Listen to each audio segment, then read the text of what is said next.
TV நடத்தும்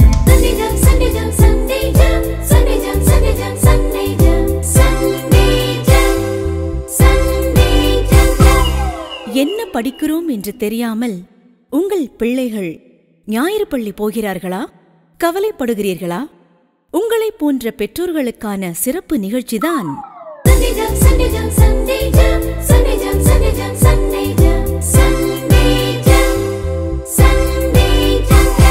பிள்ளைகளுக்கு என்ன கற்றுக் கொடுக்க என்று தெரியாமல் திகைக்கிறீர்களா? உங்களை போன்ற ஞாயிறு பள்ளி ஆசிரியர்களுக்கு உதவத்தான்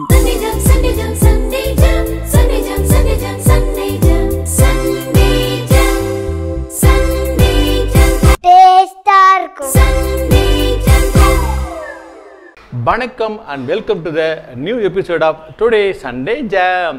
சண்டே ஜாம் நிகழ்ச்சியை பார்க்குறீங்க, அவளோட கற்றுருக்கீங்க அப்படி தானே? உங்களை போலவே உங்களை பார்க்கறதுக்கு நாங்களும் அவளாக கற்றுருக்கோம். எப்படா வரும் நம்ம குட்டி பிள்ளைலாம் பார்க்கலாம், அவங்களோட பேசலான்னு ரொம்ப அவளாக வெயிட் பண்ணிகிட்டு இருக்கிறோம்.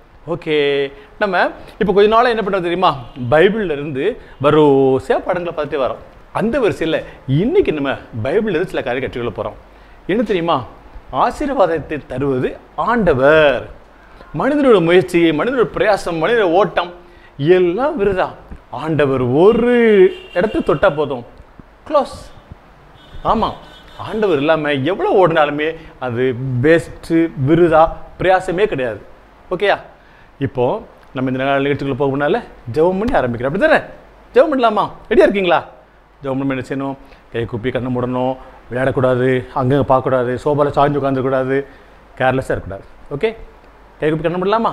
கை குப்புங்க, கண்ணை மூடுங்க, எங்கூட சேர்ந்து சொல்லுங்கள். என்ன? அன்புள்ள ஆண்டவரே, இந்த சண்டே ஜாம் நிகழ்ச்சிக்காக உங்களுக்கு நன்றி. இந்த நாள் நிகழ்ச்சி மூலம் எங்களோடு பேசுங்க. இந்த நாளில் சொல்லப்படுகிற ஒவ்வொரு காரியத்தையும் நாங்கள் ஏற்றுக்கொள்ள எங்களுக்கு உதவி செய்யுங்க.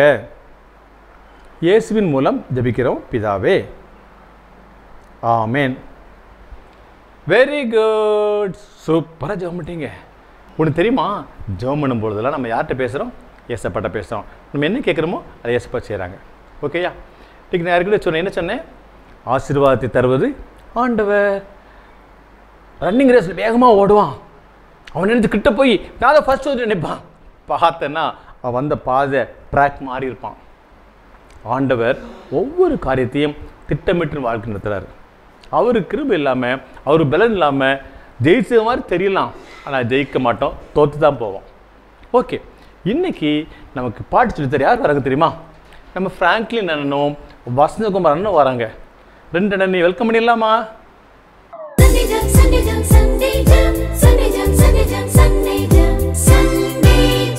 ஹாய் குட்டீஸ், எல்லாரும் எப்படி இருக்கீங்க? நல்லா இருக்கீங்களா?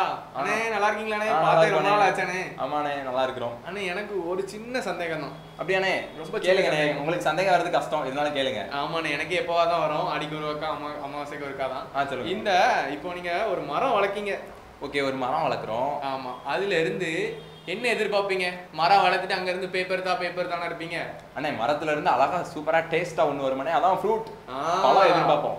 அந்த கனியை தான் மரத்துல எதிர்பார்ப்பீங்க. அப்படிதான்? ஆமாண்ணே, கண்டிப்பா எதிர்பார்ப்போம். அதுக்கு என்னெல்லாம் பண்ணுவீங்க நீங்க? அண்ணே, அதுக்கு நான் என்ன பண்ணுவேன், நான் எப்பவும் போல மரத்து பக்கத்துல போயிட்டு நல்லா நல்லா உட்காந்துட்டு நல்லா தூங்கிட்டு ஜாலியா இருப்பேனே. ஆனா கனி கிடைக்கணும். அது எப்படின்னே? மரத்துக்கு எதுவுமே பண்ணாம எப்படின்னே அது கொடுக்கும்? அப்போ எப்படின்னே பண்ணோம், நீங்களே அதுக்கான சொல்லுங்களேன் ஆன்சரை. ஆமாண்ணே, அதுக்கு எல்லாம் உரம் போட்டு தண்ணிலாம் பாக்கணும். அது மட்டும் இல்லாம அந்த கனி வந்து அந்த மரக்கிளைகளோட இணைஞ்சு இருக்கணும். அப்படிதானே? ஓ, அந்த கிளை வந்து மரத்தோட இணைஞ்சிருக்கணும். ஆமாண்ணே. அண்ணே, மரம் உங்க வீட்லயும் கிளை எங்க வீட்ல இருந்து எப்படின்னே கனி கொடுக்க முடியும்? ஆமாண்ணே, கரெக்ட் தான். மரமும் கிளையும் இணைஞ்சிருந்தாதான் கனி கொடுக்க முடியும். ஆமாண்ணே, அதே மாதிரிதான் இப்போ நம்ம அந்த வாழ்ற வாழ்க்கையில நம்ம எப்படி கனி கொடுக்கலாங்கிறதான் இந்த பாட்டு மூலமா கத்துக்கலாம். இந்த கனி கொடுக்கறதுன்னா என்னண்ணே? அண்ணே, கனி கொடுக்குறேன்னா நம்ம ஏசப்பா கூட இருந்து மற்றவங்களுக்கு பயனுள்ள வாழ்க்கையா வாழ்றதுனே. ஓ, இப்போ ஏசப்பா பிள்ளைங்களா சூப்பரா மற்றவங்களுக்கு. ஆமா, கரெக்ட் தான். அப்போ ஏசப்பா பிள்ளைங்களா நம்ம வாழ்வோம். ஆமாண்ணே, அதான் கனி கொடுக்குற வாழ்க்கை. இப்போ இதுக்கான ஆன்சர் தான் இந்த பாட்டுல பார்க்க போறோம் நம்ம. ஓகேண்ணே, ஓகேண்ணே, ஓகேண்ணே. பார்க்கலாமாண்ணே? சரிண்ணே, ஓகேண்ணே, சூப்பர்.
ஆனா இப்பதான் புரியுது, இந்த பாட்டுல இருந்தா புரியுது எப்படி கிளை வந்து மரத்தோட இணைஞ்சிருந்தா நல்லா கனிகளை கொடுக்கும். அதே மாதிரி நம்மளும் அனுதினமும் யாரு கூட நிலைத்திருக்கணும்? ஏசப்பா கூட நிலைத்திருக்கணும். ஆமா, நம்மளுடைய ஐக்கியம் எல்லாமே ஏசப்பா கூட இருக்கணும். ஆமாண்ணே, உலகத்துக்கு வாசி பிரேயர் பண்ணி ஏசப்பா கூட நம்ம இருக்கணும். இந்த உலகத்தை பார்க்கவே கூடாது நம்ம. ஆமாண்ணே, அப்ப நம்மளும் நல்ல கனிகளை கொடுக்கலாம், நம்மளும் சூப்பரான வாழ்க்கை வாழலாம். அதான் அந்த பாட்டு சொல்லுது. எல்லாத்தையும் இருக்கலாம், மற்றவங்களுக்கு பயனுள்ளவர்களாக நம்ம இருக்கலானே. ஆமாண்ணே, அதான் உண்மையான ஆசீர்வாதம், உண்மையான சந்தோஷம், அதான் நிறைவான சந்தோஷம் இந்த பாட்டு சொல்லுச்சு. ஆமாண்ணே, இப்போ இந்த பாட்டை நம்ம பிள்ளைங்களுக்கு 2 லைனா கத்து கொடுக்கலாமாண்ணே? ஓகேண்ணே, ஷாரா கண்டிப்பா நம்ம கத்து கொடுக்கலாம். ஓகேண்ணே, நீங்க ஃபர்ஸ்ட் பாடுங்க, நான் பிள்ளைங்களுக்கு கூட சேர்ந்து பாடுறேன். ஓகேண்ணே, சரி பாடிடலாமா? நீங்க எல்லாரும் ரெடியா? ரெடிண்ணே. மரக்கிளை ஒன்று கனி கொடுக்க மரத்தில் நிலைக்கணும், நீயும் நல்ல கனி கொடுக்க இயேசுவில் நிலைக்கணும். மரக்கிளை ஒன்று கனி கொடுக்க மரத்தில் நிலைக்கணும், நீயும் நல்ல கனி கொடுக்க இயேசுவில் நிலைக்கணும். சோதனை உன்னை நெருங்கும் போது சோர்ந்து போகாது, சோதனையை வென்ற இயேசு உனக்கு உண்டு. சோதனை உன்னை நெருங்கும் போது சோர்ந்து போகாதே, சோதனையை வென்ற இயேசு உனக்கு உண்டு. சாத்தானை எதிர்த்து நீ ஜெயம் பெறுவாயே, நிறைவான சந்தோஷத்தை பெற்றிடுவாயே. சாத்தானை எதிர்த்து நீ ஜெயம் பெறுவாயே, நிறைவான சந்தோஷத்தை பெற்றிடுவாயே. நிறைவான சந்தோஷத்தை பெற்றிடுவாயே, நிறைவான சந்தோஷத்தை பெற்றிடுவாயே. அண்ணே, இன்னொரு முக்கியமான விஷயம்ண்ணே, அந்த பாட்டுல கடைசி சொல்லுச்சுல, நம்ம சோதனையில ஜெயிக்க முடியும், சாத்தானை ஜெயிக்க முடியும். அப்படின்னு அர்த்தம் தெரியுமா? நம்ம ஏசப்பாவோட உதவியால நம்ம பாவத்தை ஜெயிக்க முடியும். ஆமாண்ணே, கண்டிப்பா முடியும். நம்ம ஏசப்பா கூட நம்ம நிலைத்து இருந்தோம்னா நம்ம பாவத்தை ஜெயிக்க முடியும், முழுமையா ஜெயிக்க முடியும். நிறைவான சந்தோஷம் நமக்கு கிடைக்கும். அதான் உண்மையான ஆசீர்வாதம். ஓகே, ஆமாண்ணே. இப்போ இந்த பாட்டுக்கான எதை பார்க்க போறோனே? ஆக்ஷனை பார்க்க போறோம். அவங்க என்ன பண்ண போறாங்க? அழகா பாட போறாங்க. ஆமாண்ணே, பாத்துடலாமாண்ணே? ஓகே, சூப்பரா பாடிடுவீங்கல்ல? கண்டிப்பாண்ணே.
சூப்பரா அழகா பாடிட்டாங்க. ஆமா, பாடிட்டே அருமையா ஆக்சன் பண்றாங்க. சூப்பர் ஆக்சன் பண்றாங்க. உடனே எந்திரிச்சு நம்ம கூட சேர்ந்து பண்ண போறாங்கனே. ஆமா, சேர்ந்து பண்ணிடலாமா?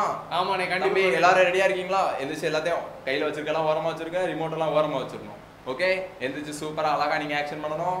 பாடிக்கிட்டே ஆக்சன் பண்ண போறீங்க, நாமளும் சேர்ந்து ஆக்சன் பண்ணலாம். ஆமாண்ணே, எலும்பு வச்சிடலாமா? 1 2 3 எலும்பிக்கோங்க. பண்ணலாமாண்ணே?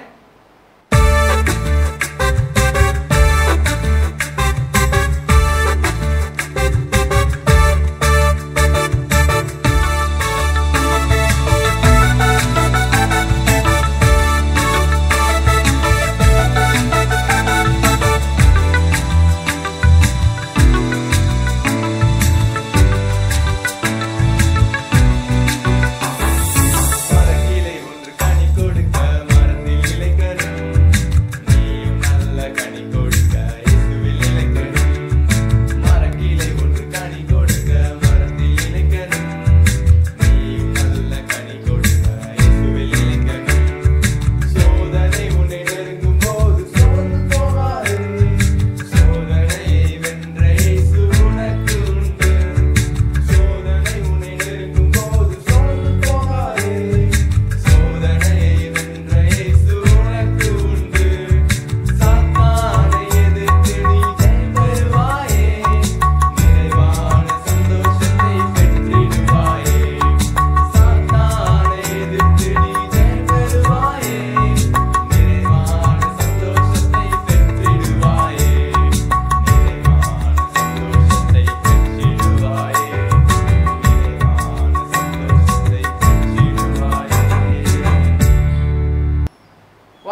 சூப்பரா அழகா ஆக்ஷன் பண்ணிட்டாங்க பிள்ளைங்க. சூப்பரா பண்ணிட்டாங்கனே எல்லாரும். ஆமாண்ணே, ஆமா ஆமா ஆமா. எல்லாருக்கும் ஒரு கிளாப் கொடுத்துடலாமா? ஓகேண்ணே, கிளாப் பண்ணிக்கலாமே. வெரி குட், சூப்பர் சூப்பர் குட்டீஸ், எல்லாரும் ரொம்ப அருமையா பண்ணிட்டீங்க. இதே மாதிரி இன்னொரு சூப்பரான பாட்டோட உங்களை வந்து சந்திக்கிறோம். அது வரைக்கும் பாய். ஃப்ராங்க்லின் அண்ணன் வசந்தகுமார் சூப்பராக பாட்டு கொடுத்தாங்களா? ரொம்ப பிடிச்சிருந்தா? ஆக்ஷன் எப்படி போட்டாங்க? டாங்க அழகாக போட்டாங்கல்ல. நீங்களும் நல்லா ரசித்து பண்ணீங்க. ரொம்ப சந்தோஷமாக இருக்குது. நான் ஏற்கனவே சொல்லியிருக்கிறேன், பாட்டுகளெல்லாம் மறந்துடக்கூடாது, எழுதி வச்சுக்கணும். நிறைய பாட்டு பிடிக்கலாம், மறந்து போயிடும். நீங்கள் யூடியூப்பில் பார்க்கலாம், இருந்தாலும் எழுதி வச்சிங்கன்னா அப்போ படிச்சுக்கலாம்ல. ஓகேயா? இன்றைக்கி அடுத்தால நமக்கு வாசனை சொல்லிக் கொடுக்க யார் வர தெரியுமா? நம்ம ப்ளூயி அண்ட் சாரிஸ் அக்கா. யார் வரா? ப்ளூயி அண்ட் சாரிஸ் அக்கா. ரெண்டு வெல்கம் பண்ணிடலாமா?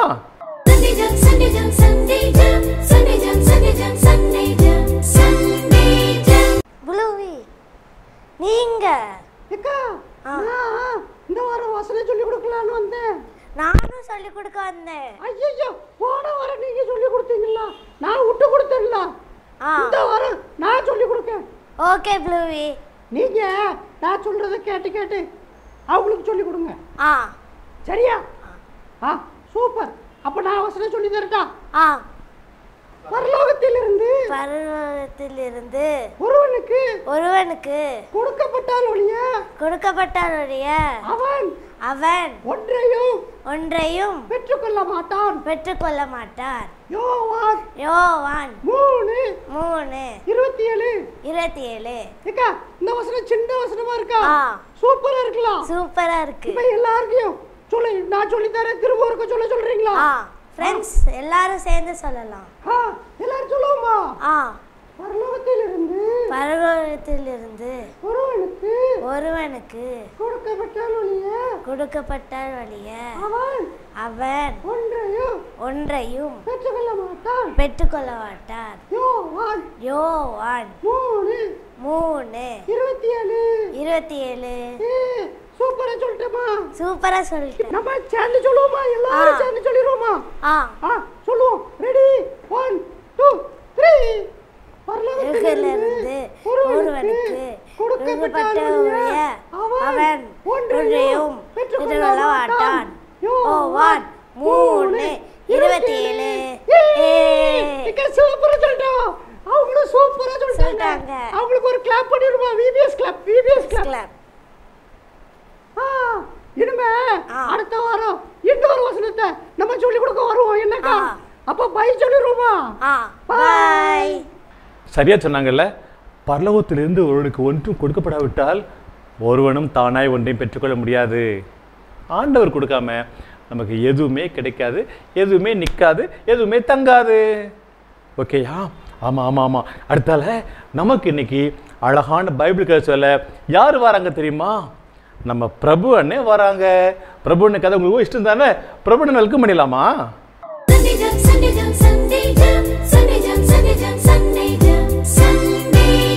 குட்டி தம்பி தங்கச்சி, இன்னைக்கு தேவன் கொடுக்க நினைத்ததை யாரும் தடை செய்ய முடியாது என்பதற்கு வேதாகமத்திலிருந்து ஒரு நல்ல ஒரு உதாரணத்தை பார்க்க போகிறோம்.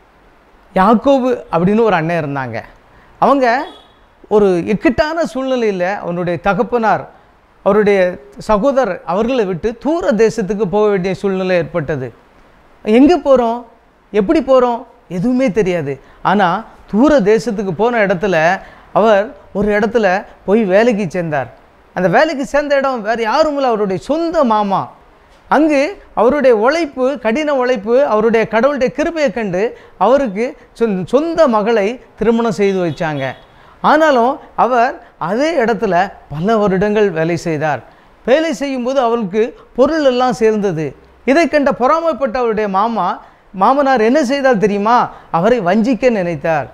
ஆனாலும் யாக்கோபு கூட கடவுள் இருந்தபடியினால எல்லாவற்றிலும் அவருக்கு துணையாக இருந்தார். உதாரணமாக அந்த நேரத்தில் மாமனார் சொன்னார், புள்ளி உள்ள ஆட்டுக்குட்டிகள் அனைத்தும் உனக்கு என்று சொன்னார்.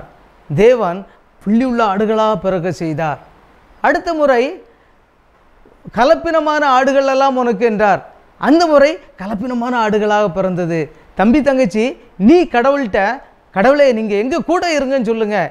நீங்கள் என்ன நினைக்கிறீங்களோ உங்களுக்கு சாதகமாக, உங்களுக்கு ஃபேவராக, உங்களுக்கு துணையாக கடவுள் இருப்பார். உனக்கு படிப்பு வரலையா, கவலையப்படாத, ஏசப்பா என் கூட இருங்க, எனக்கு நல்ல படிப்பு வரணும். உனக்கு ஸ்போர்ட்ஸில் ஆசையா, ஓட்டப்பந்தயமா, இல்லைன்னா உனக்கு என்ன ஸ்போர்ட்ஸ் விருப்பமோ நீ அதை கடவுள்கிட்ட கேளு. இல்லை உனக்கு பணத்தேவைகள் இருக்குதா, உனக்கு இல்லை அன்பு செலுத்த ஆள் இல்லையா, என்ன தேவை, உன்னுடைய தேவைகள் தேவனால் மட்டும்தான் என்ன செய்ய முடியும், சந்திக்க முடியும். அன்னைக்கு யாக்கோபு கூட கடவுள் இருந்ததுனால மறுபடி அவன் விரும்பிய தேசத்துக்கு திரும்பி வந்து தகப்பனாரோடு சேர்ந்து அவன் பெரிய ஆளானான். அதே போல் உன் கூட கடவுள் இருப்பாரானால் நீ நினைத்தது வாய்க்கும், கடவுள் உன்னை அற்புதமாய் நடத்துவார். அடுத்த வாரம் இன்னொரு கதையோட உங்களை சந்திருக்கேன். பாய். பிரபு என்ன கதை எப்படி சொன்னாங்க, சூப்பராக இருந்தது இல்லை? ஆமாம், பைபிள்லேருந்து ரொம்ப அழகாக ஒரு கதை சொன்னாங்க. அப்படியா? சரி சரி, அடுத்தால உங்களுக்கு கதை சொல்ல யார் வராங்க தெரியுமா? நம்ம ஜெபா அக்கா வராங்க. ஜெபா அக்கா கதை கேட்கலாமா?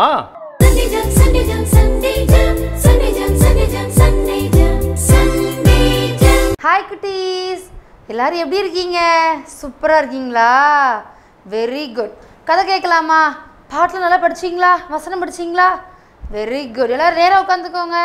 கதை கேட்கணுன்னா கவனமாக கேட்கணும், அப்படி தானே? கொஸ்டின்ஸ்லாம் கேட்பாங்க, ஆன்சர்லாம் பண்ணணும், ஓகேவா? அங்கங்கே விளையாடக்கூடாது, அக்காவை தான் பார்க்கணும், ஓகேவா குட்டீஸ்? சரி, இன்னைக்கு கதைக்கு போகலாமா?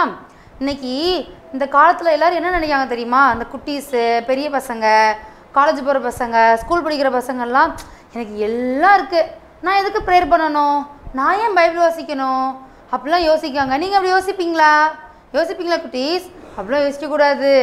ஆனால் இந்த காலத்தில் நிறைய பேர் அப்படி தான் நினைக்காங்க. என்கிட்ட பணம் இருக்குது, நான் ரொம்ப அழகாக இருக்கேன், என்கிட்ட சூப்பராக ட்ரெஸ் இருக்குது, நல்லா மாடலாக ட்ரெஸ் இருக்குது, எனக்கு நீளமாக முடி இருக்குது, எனக்கு எல்லாமே இருக்குது, நான் ஏன் சர்ச்சுக்கு போகணும், நான் ஏன் பைபிள் வாசிக்கணும், எனக்கு நிறைய ஃப்ரெண்ட்ஸ்லாம் இருக்காங்க, சூப்பராக ஃப்ரெண்ட்ஸ் இருக்காங்க, நான் இங்கிலீஷ் நல்லா பேசுவேன் அப்படின்னு நினச்சிட்டு சர்ச்சுக்கு போகிறதில்ல, பைபிள் வாசிக்கிறதில்ல, வீட்டில் ப்ரேயர் பண்ணுறதில்ல, எதுவுமே இல்லை. ஆண்டவருக்கும் அவங்களுக்கும் ஒரு இணைப்பே இல்லை. அப்படி தானே குட்டீஸ்? இந்த காலத்தில் நிறைய அப்படி தானே இருக்காங்க. ஆனால் அப்படி கிடையாது. ஏசப்பா நம்ம கூட இல்லைன்னா இது எதுவுமே நமக்கு இருக்காது, எதுவுமே நினைக்காது. அப்படி தானே? எல்லாமே யார் கொடுத்தா நம்மளுக்கு? ஏசப்பா தானே கொடுத்தாங்க. அப்போ அவங்களுக்கு தான் நம்ம ஃபஸ்ட்டு ப்ரையாரிட்டி கொடுக்கணும், அப்படி தானே? ஆனால் இந்த காலத்துலேயும் நிறைய பேர் இப்படி தான் இருக்காங்க. அதை பற்றி தான் ஒரு கதை பார்க்கலாம், ஓகேவா குட்டீஸ்? ஓகேவா? கதை கேட்கலாமா? ஜான்னு ஒரு அண்ணன் இருந்தாங்க. அந்த அண்ணன் இப்போது 10th படிச்சுட்ருக்காங்க. 10th ரொம்ப முக்கியம் தானே குட்டீஸ்? இப்போ கூட 10th எக்ஸாம்லாம் ஆரம்பிச்சிருச்சுல எல்லாத்துக்கும் இந்த ஏப்ரல் மாதம். 10th படிச்சுட்ருக்காங்க. அப்போது நல்லா படிப்பாங்க. அந்த அண்ணன் ஸ்கூலில் ஃபஸ்ட் ரேங்க். இப்போ நல்லா படிப்பாங்க, சர்ச்சுக்கு போவாங்க, எல்லாம் பண்ணுவாங்க. ஆனால் ஏசப்பா கிட்ட ப்ரேயர் பண்ணுறது, பைபிள் வாசிக்கிறது, அம்மா அப்பா பேச்ச கேட்குறது எதுவுமே அந்த அண்ணன்ட்ட கிடையாது. அந்த அண்ணன் வாரம் தவறாமல் சண்டே கிளாஸ்லாம் போயிடுவாங்க. சர்ச்சுக்கு போகிறது, சண்டே கிளாஸ்லாம் போகிறது கரெக்டாக இருப்பாங்க. ஆனால் என்றைக்குமே பைபிள் வாசிக்க மாட்டாங்க. அவங்க வீட்டில் சர்ச்சுக்கு எடுத்துகிட்டு போவாங்க, பைபிள் அப்படியே மூடியே இருக்கும், வீட்டுக்கு வருவாங்க, பைபிள் கொண்டு போய் ஓரத்தில் வச்சுருவாங்க, அடுத்த வாரம் சர்ச்சுக்கு போவாங்க, பைபிள் எடுப்பாங்க, இப்படி தான் இருப்பாங்க. அவங்க சண்டே கிளாஸ் மிஸ்லாம் சொல்லுவாங்க, தம்பி நீ பைபிள் வாசிடா, தினம் ஒரு அதிகாரம் வாசிடா, அப்போ தானே நல்லா ஞாபக சக்தி இருக்கும், நல்லா ஏசப்பா நல்லா பேச முடியும், பைபிள் வாசி தம்பி அப்படின்பாங்க.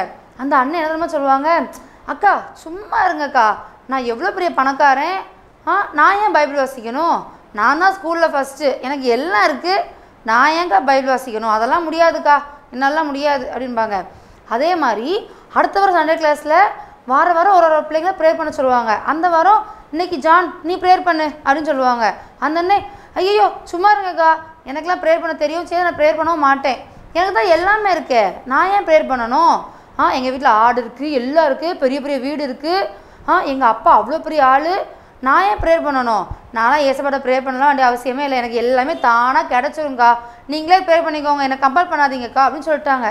உடனே அந்த அக்காவும் அப்படி இல்லை தம்பி, நமக்கு எல்லாம் இருந்தாலும் ஆண்டவர் நம்ம கூட இல்லைன்னா நமக்கு எதுவுமே இருக்காது தம்பி, அப்படிலாம் நீ பேசக்கூடாது, ஏசப்பாவுக்கு தான் நம்ம ஃபஸ்ட்டு இடம் கொடுக்கணும், ஆண்டவர் தான் நம்ம முதல்ல பார்க்கணும் அப்படிலாம் சொல்லுவாங்க. அதெல்லாம் அந்த அண்ணன் அந்த அக்கா ஏதோ சொல்லுது, நம்மளாம் அதெல்லாம் கேட்க வேண்டாம் அப்படின்ட்டு விட்டுட்டாங்க. அதே மாதிரி கரெக்டாக அந்த ஏப்ரல் மாதம் வந்துச்சு, 10th எக்ஸாம் ஆரம்பிச்சிருச்சு. அந்த அண்ணன் ஸ்கூல் நல்லா படிக்கிற அண்ணன் தானே, ஃபஸ்ட் ரேங்க் வாங்குற அண்ணன் தானே. அதே மாதிரி அந்த அண்ணனும் நான் தான் ஃபஸ்ட் மார்க் வாங்குவேன்ல, படிச்சுக்கலாம், எழுதிக்கலாம், நம்ம எல்லாம் பண்ணிடலாம் அப்படின்னு விட்டுட்டாங்க.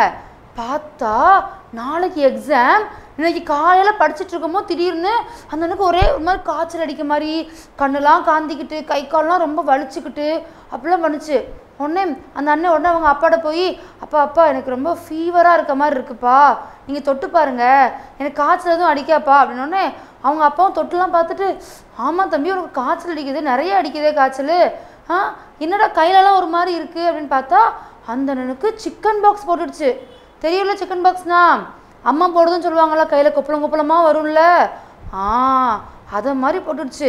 உடனே அந்த அண்ணே ஐயோ அப்பா எனக்கு நாளைக்கு எக்ஸாம் இருக்குப்பா, பப்ளிக் எக்ஸாம் இருக்குப்பா, நான் என்னப்பா பண்ணுறது, நான் இப்போ எக்ஸாமுக்கு பரிட்சை எழுத போகணுமேப்பா, நான் படிக்கணுமேப்பான்னு இருடா நம்ம போய் ஹாஸ்பிட்டல் பார்த்து வந்துடலாம் அப்படின்ட்டு டாக்டர்கிட்ட கூப்பிட்டு போகிறாங்க. அங்கே போய் டாக்டர் பார்த்துட்டு இருக்கும் போதே சட்டையெல்லாம் கலத்தி பார்த்தா உடம்பு ஃபுல்லாக கொப்பளமாக இருக்குது.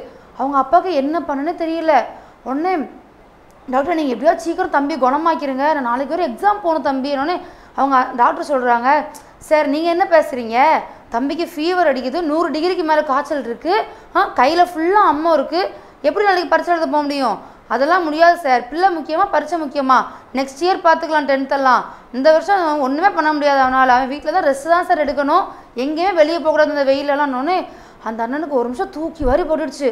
ஐயோ என்ன இப்படி ஆயிடுச்சு, நான் 10th எவ்வளவோ மார்க் வாங்கணும்னு நினச்சேனே, நான் ஆல்ரெடி எப்போவுமே 500க்கு 490 மார்க் வாங்குவேனே, நான் இப்படிலாம் வாங்கிட்டேன்னு என்ன செய்யணும் அப்படி யோசிச்சுட்டே இருக்கும் போது தான் அப்போ தான் சண்டே கிளாஸ் அக்கா சொன்னது ஞாபகம் வந்துச்சான். அந்த எனக்கு என்ன சொன்னாங்க சண்டே கிளாஸ் அக்கா, தம்பி நம்மகிட்ட பணம் இருக்கலாம், வசதி இருக்கலாம், நமக்கு எல்லாம் கிடைக்கலாம், நம்ம நல்ல மார்க் வாங்கலாம், ஆனால் இதெல்லாம் யாரால, ஏசப்பா கொடுத்த ஆசீர்வாதம், அப்படி தானே குட்டீஸ், ஏசப்பா இல்லைன்னா நம்ம ஒன்றுமே இல்லை. இப்போ அந்த அண்ணன் கடவுள் நல்லா நம்பி ப்ரே பண்ணியிருந்தால் நடக்குமா, இப்படி நடந்திருக்குமா பாரு, 10th எக்ஸாமே எழுத முடியல, ஒரு வருஷம் வேஸ்ட்டாக போயிடுச்சு. அப்படி தானே குட்டீஸ், நம்ம முதல்ல கடவுளை தான் நம்ம நோக்கி பார்க்கணும், மனுஷங்கள்லாம் அப்புறம் பணம் அழகு எல்லாமே அதுக்கு அடுத்து தான், கடவுளை தான் நம்ம முதல்ல பார்க்கணும். ஓகேவா குட்டீஸ், நீங்கள் அப்படி இருப்பீங்களா, அப்படி தானே இருப்பீங்க, நீங்கள் நம்ம குட்டீஸ் எல்லாம் நல்ல பிள்ளைங்களா இருப்பீங்க, அப்படி தானே, நீங்கள் அப்படி தான் இருக்கணும், உங்கள் ஃப்ரெண்ட்ஸையும் அப்படி தான் இருக்க சொல்லணும். ஓகேவா குட்டீஸ், ஃபஸ்ட் நல்லா ப்ரேயர் பண்ணணும், பைபிள் வாசிக்கணும், சர்ச்சுக்கு போகணும், அப்புறம் கடவுள் நமக்கு எல்லா ஆசீர்வாதத்தையும் நல்லா கொடுத்துருவாங்க. ஓகேவா குட்டீஸ், கதை நல்லா இருந்துச்சா? ஓகே குட்டீஸ், பாய், நெக்ஸ்ட் வீக் பார்க்கலாம். பாத்தியா, எக்ஸாம் எழுதும்போது சரியாக எக்ஸாம் எழுத முடியாது, அப்படி ஒரு தடை வந்துச்சு, கவனிச்சிங்களா? என்னால் முடியும், என் சக்தியை பாருங்க, நான் கெட்டிக்காரன், நான் திறமைசாலி, எவ்வளோ அழகு, எவ்வளோ படிப்பு, எவ்வளோ சொத்து இருக்குது எனக்கு, எல்லாம் இருந்தும் எக்ஸாம் எழுத முடியல. ஆமாம், நம்ம நம்பக்கூடாது, நம்ம நம்பினா வெறுமை தான், ஆண்டவர் நம்பணும், எல்லாம் இருக்கணும், ஆசீர்வாதங்கள் நல்லது தான், ஆனால் எல்லாவற்றுக்கும் மேலாக ஆண்டவரை நம்பணும். ஆண்டவரை நம்பாதனால அந்த போய் எக்ஸாமே எழுத முடியல. அவங்க அப்பா எல்லாமோ பிளான் பண்ணி வச்சுருந்தாங்க, சக்ஸஸ் ஆச்சா முடியல, அவனுக்கு ஜெபிக்க இஷ்டம் இல்லை. யார் தோல்வி அடைஞ்சா? அவன் தான் தோல்வி அடைஞ்சான். அம்மன்லாம் போட்டதுன்னா அந்த நோயெல்லாம் வந்தனா கொஞ்ச நாளைக்கு ஸ்கூலுக்கே போகக்கூட தெரியுமா, அது தொற்று, அது மட்டும் இல்லை இருக்க முடியாது, பரிட்சை எழுத முடியுமா? எல்லாம் படித்தான், 590 மார்க் எடுப்பேன் நினச்சான், ஸ்டேட் ஃபர்ஸ்ட் வரலான்னு பிளான் பண்ணான். ஆண்டவர் நம்பினானா? ஆண்டவர் இல்லாமல் பண்ண முடியுமா? முடியாது. ஆண்டவர் உண்மையில் கிருபை வைக்கிறேன்னா நிறைய சாதிக்க முடியாது. அக்கா அழகாக சொன்னாங்கல்ல. ஓகே, இந்த நாளுடைய கடைசி நேரத்துக்கு வந்துட்டோம். ஆமாம், நீங்கள் வழக்கம் போல் என்ன செய்வீங்க? அண்ணா உங்களுக்கு ஒரு கேள்வி கேட்பேன், கேட்ட உடனே அந்த கேள்விக்கு டக்கா டக்கா டக்கா டக்கான்னு டைப் பண்ணி அப்படியே எஸ்எம்எஸ் பண்ணிடுவீங்க, அப்படி தானே?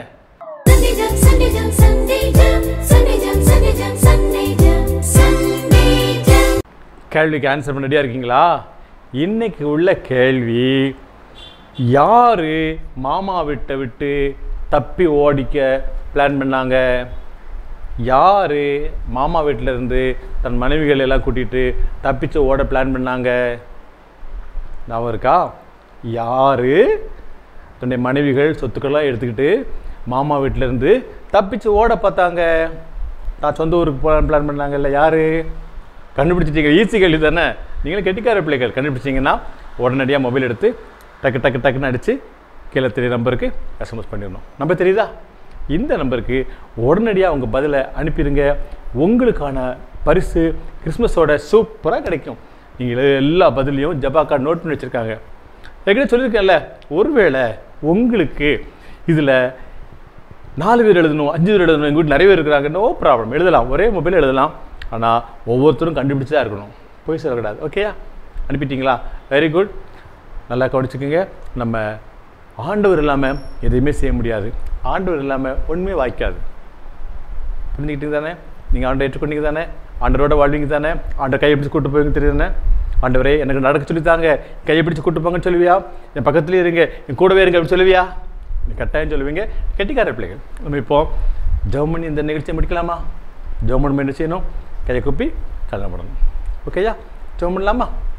அன்புள்ள ஆண்டவரே, இந்த நிகழ்ச்சிக்காக உமக்கு நன்றி. இந்த நிகழ்ச்சி மூலமாக என்னோட பேசுனீங்க. ஆண்டவரே, நீங்கள் இல்லாமல் நான் எதையுமே சாதிக்க முடியாது. நீங்கள் என் கூட இருக்கணும். நீங்கள் எனக்கு உதவி செய்யணும். என்னை வழிநடத்தி காத்துக்கொள்ளுங்க. இயேசுவின் மூலம் ஜெபிக்கிறேன் பிதாவே, ஆமேன். சூப்பர், அழகாக ஜெபிட்டீங்க. வெரி குட் பிள்ளைகள். மீண்டும் ஒரு அழகான சூப்பரான அட்டகாசமான நிகழ்ச்சியிலே அடுத்த வாரம் உங்களை சந்திக்கிறேன். அது வரைக்கும் உங்களிடமிருந்து வணக்கம் குறிப்பிடுவது உங்கள் ரவியன். வணக்கம்.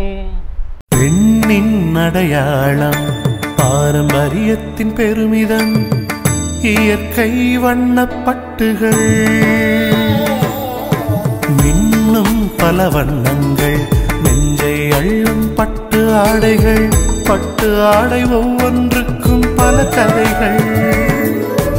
ஆடை மழையிலே மனமாடி மகிழுதே, செல்வராணி பட்டின் தனித்துவமே, மங்களம் தங்குமே, மனமகிழ்ச்சி பொங்குமே, என்றும் இல்லத்தின் சந்தோஷமே. செல்வராணி பட்டு மகால். அழகிய பட்டின் அடையாளம் செல்வராணி பட்டு ஜவுளி அண்ட் ரெடிமேட்ஸ், ஆலங்குளம், தென்காசி.